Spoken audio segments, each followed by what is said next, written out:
CNN, BBC, France, 24. I'm watching you all. I'm recording every lie. I'm archiving every distortion. I am Ibrahim Traoré, and today I'm pulling off your masks. Yes, you heard correctly.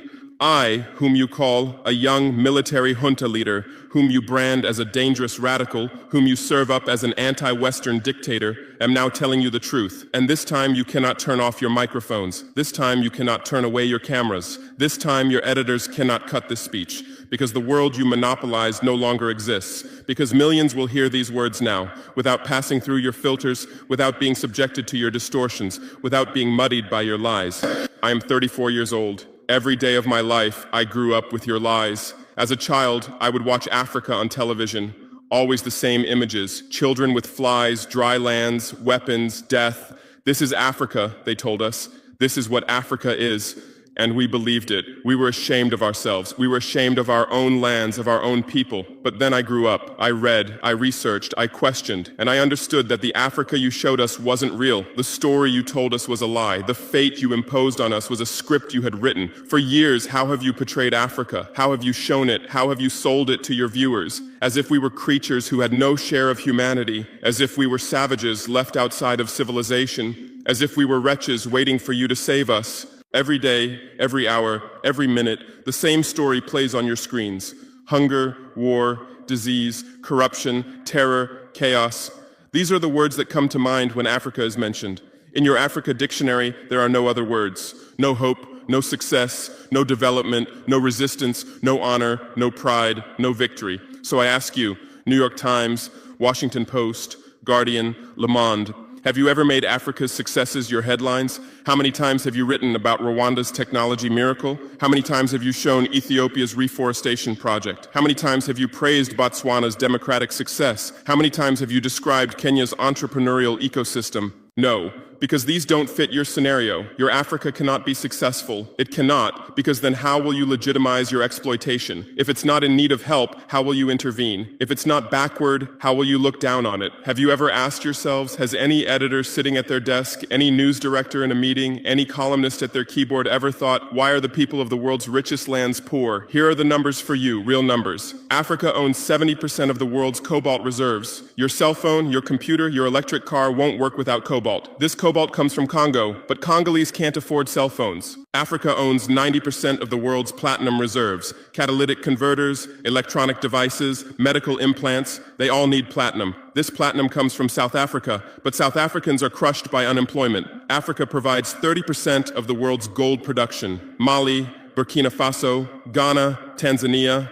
Gold flows like rivers from our lands, but our people swim in poverty. Africa supplies 65% of the world's diamond production.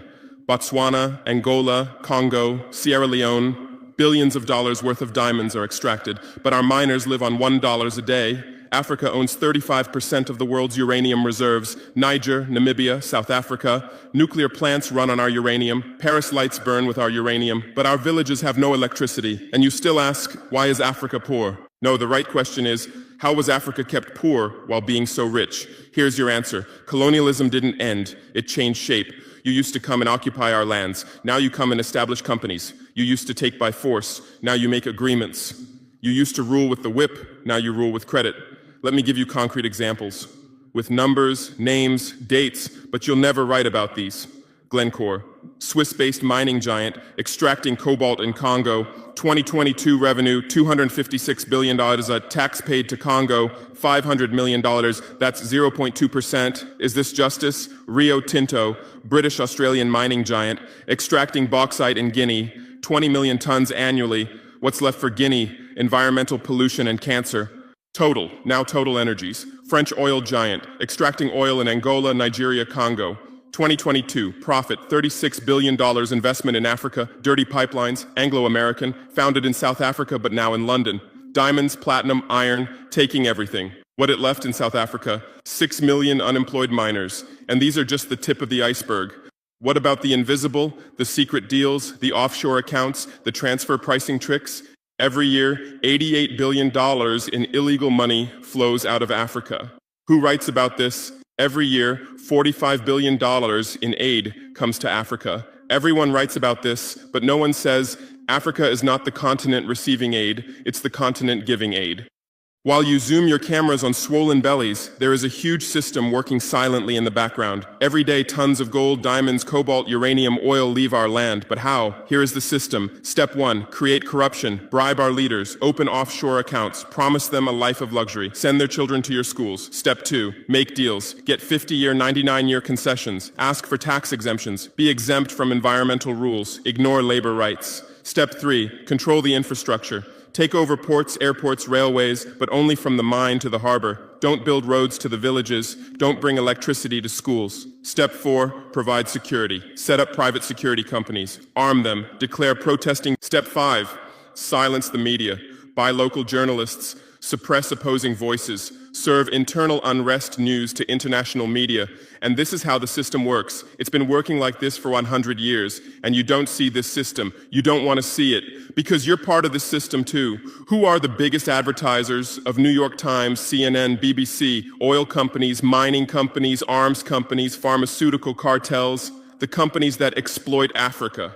You live on their money, you defend their interests, and what I'm about to tell you might cost me my life, but it's no longer time to be silent. France's system in Africa is the CFA franc. 14 African countries still use French colonial currency. 50% of these countries' central bank reserves sit in the French treasury. France applies negative interest to this money, so we pay France to use our own money.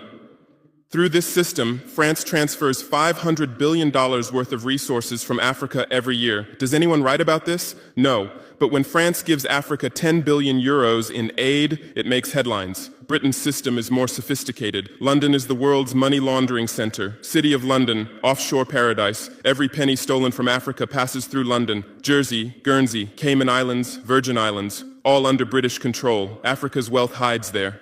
America's system is AFRICOM, Africa Command, 46 military bases on the continent. Official purpose, security. Real purpose, resource control. Drones in our airspace every day, listening devices everywhere. They say fighting terrorism, but it's not terrorists. It's people's leaders who are targeted. China is the new player, says win-win, builds infrastructure, gives credit, but in exchange for what? 99-year port concessions, mining rights, agricultural lands, debt-trap diplomacy, ask Sri Lanka, ask Zambia, and you write about none of this. Why? Because you're not free press. You're corporate press. Your bosses are billionaires. Jeff Bezos bought Washington Post. Why? For love of journalism? Rupert Murdoch's media empire, Fox News, Wall Street Journal, The Sun, The Times, all from the same hand, all giving the same message. West is good, others are bad. Carlos Slim is the largest shareholder of New York Times, Mexican billionaire. Where's his wealth from? Monopolized telecommunications, got rich off Latin America's back, now controls America's most respected newspaper. And you claim to do independent journalism? Who are your editors? Which schools did they graduate from? Harvard, Yale, Oxford, Cambridge? Always the same elite schools, always the same worldview, always the same prejudices. How are your reporters selected? How many languages does your Africa correspondent speak? French, English, that's all. Swahili, Hausa, Yoruba, Amharic, they don't know. They can't talk to the people. Your sources are always the same. Western diplomats, NGOs, experts, and then you come and lecture us.